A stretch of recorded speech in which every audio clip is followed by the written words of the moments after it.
Okay, my dear students, today I am going to discuss the second chapter of 10th class, that is the sector of Indian economy. So this is the second chapter of economics. So in this chapter we will discuss about the different sectors. So before discuss the sectors, there is a word that is known as economy, Indian economy. So first of all you should know what is economy. So all those places where economical activities is done for the survival of the life is known as economy.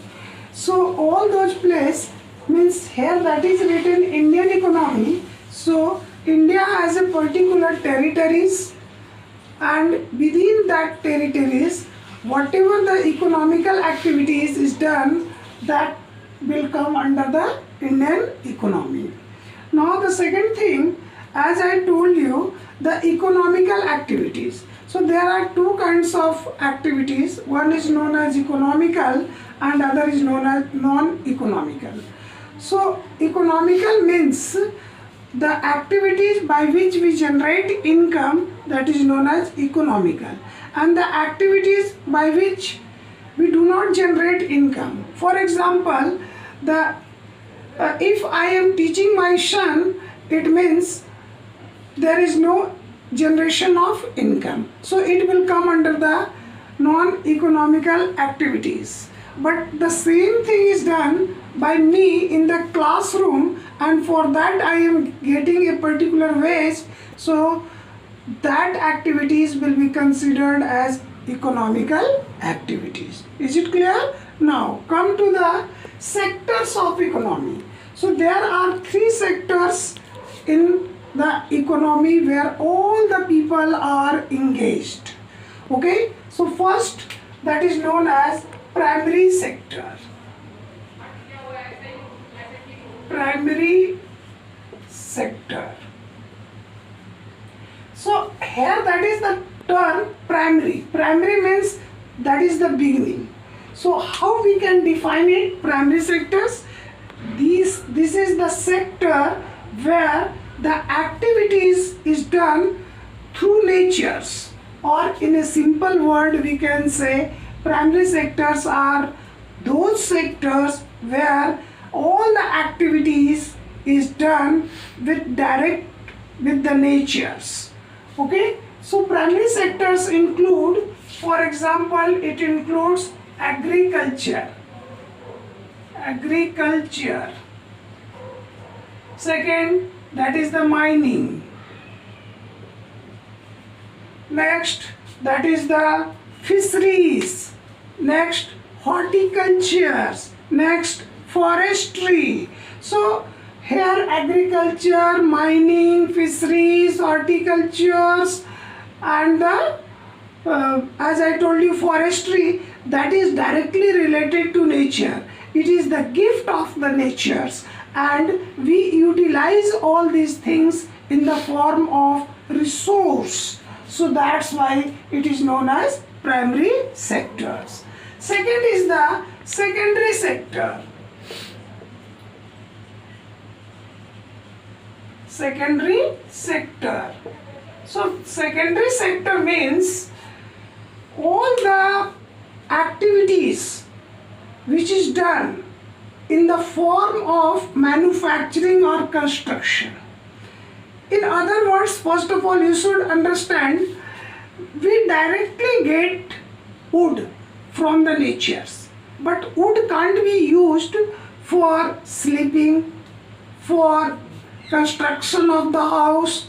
So its shape is changed through the productive activities, and that's why it will come under the secondary sectors. So the definition will be, secondary sector are those sectors where the goods of primary sector is modified or converted in different forms through the productive activities. So this sector contains two things. One is the industry and other is the construction. So how the construction will come? So let earth contains soil, or that is also known as, that soil is also known as earth. So earth is converted into brick, and with the help of this brick we construct house.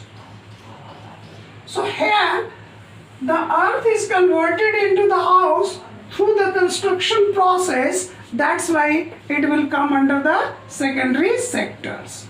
Third is known as service sector. Service sector or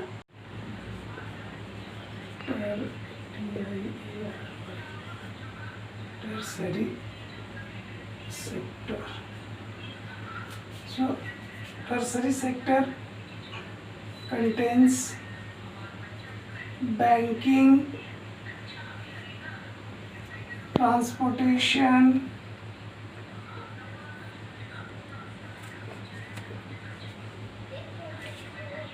communication,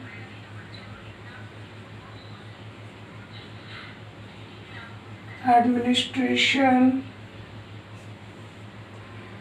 work of teacher, doctors, administrators, everything will come under the tertiary sectors.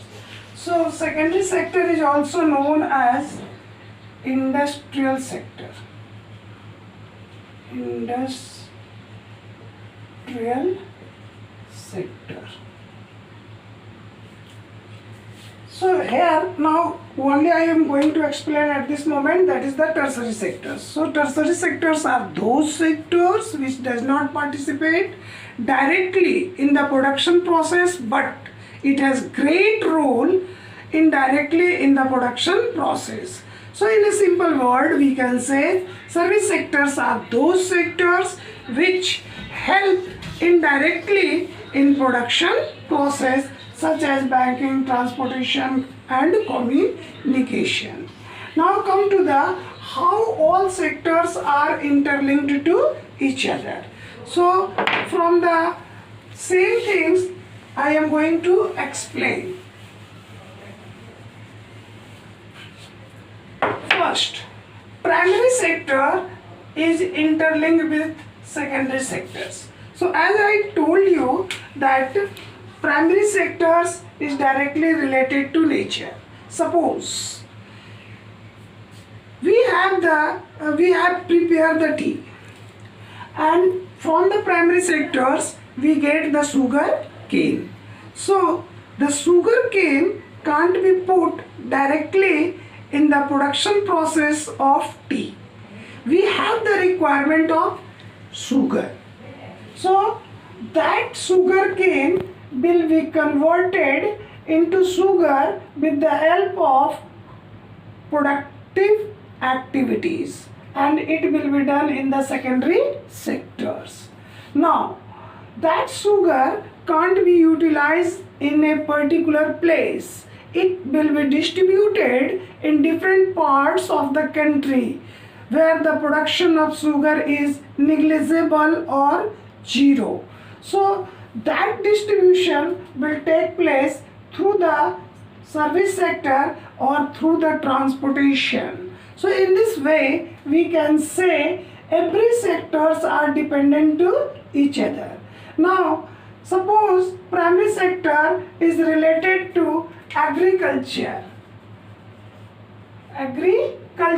So this agriculture requires fertilizer. So fertilizer will come from secondary sectors, and from the secondary sector it will not go directly to the primary sector. Here the service sector will provide its own services in the form of transportation. In this way the secondary sector will provide the fertilizer to the primary sectors. Like that, primary sector provides raw materials to the secondary sectors. So this secondary sector again requirement of tertiary sectors, and through the transportation, again the raw material will come in the hand of secondary sectors. So in this way we find that all three sectors are directly interlinked to each other. Is it clear? Okay.